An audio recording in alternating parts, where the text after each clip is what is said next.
আজ আমরা ক্যান্সারকে জানি, বুঝি এবং ভয় পাই। একসময় এর নাম ছিল না পৃথিবীতে, তবুও মানুষ লড়েছিল তার ছায়ার সাথে।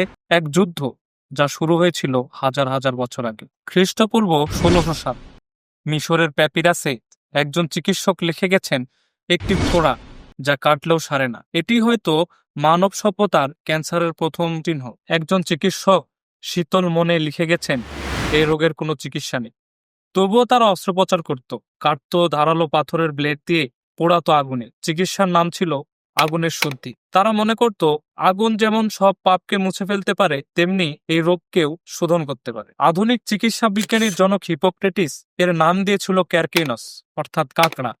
তিনি ধারণা করছিল টিউমারের শিরাগুলো কাঁকড়ার পায়ের মতো ছড়ানো, তাই এর নাম দিয়েছিল কাকড়া। হিপোক্রেটিস মনে করত দেহের কালো পিত্ত বেড়ে গেলে এই রোগের জন্ম হয়। চিকিৎসা হিসাবে ছিল খাদ্য বদল, ভেষজ আর ধৈর্য। সুসূত্র বলেছিলেন, যে রোগ দেহের নিজেরই সৃষ্টি তাকে সবচেয়ে বড় শত্রু মনে কর। আয়ুর্বেদে এই রোগকে শুধু শারীরিক নয়, আধ্যাত্মিক ভারসাম্যের ব্যাঘাত হিসাবেও দেখত। চীনের চিকিৎসকরা সে সময় ব্যবহার করত গাছের গুঁড়া, সাপের বিষ, এমনকি সোনার গুঁড়া পর্যন্ত। তারা ভাবতেন শরীরের চি অর্থাৎ শক্তি প্রবাহ যখন বাধাগ্রস্ত হয়, তখন শরীরে বিভিন্ন রোগ জন্মায়। তারপর এলো মধ্যযুগের ইউরোপ, যেখানে ক্যান্সারকে দেখা হতো ঈশ্বরের শাস্তি হিসাবে।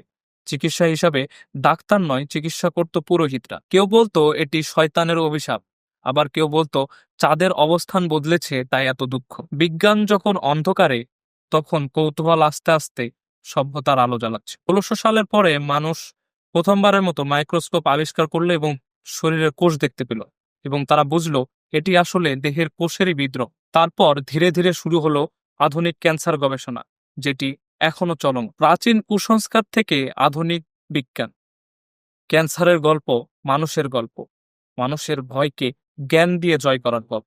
রোগ শুধু শরীরে জন্মায় না, জন্মায় জীবনের বিশৃঙ্খলায়। রোগ বদলায়, যুগ বদলায়, কিন্তু মানুষের সাহস আসলে সেটাই স্থায়ী।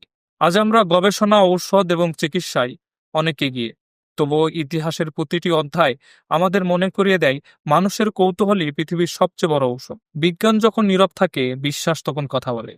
বিশ্বাসের শক্তি দিয়েই মানুষ ক্যান্সারের সঙ্গে এতদূর পর্যন্ত লড়াই করতে পেরেছে। তাই আমরা বিশ্বাস করতে চাই, মানুষ অচিরেই এর প্রতিষেধক আবিষ্কার করতেও সফল হবে।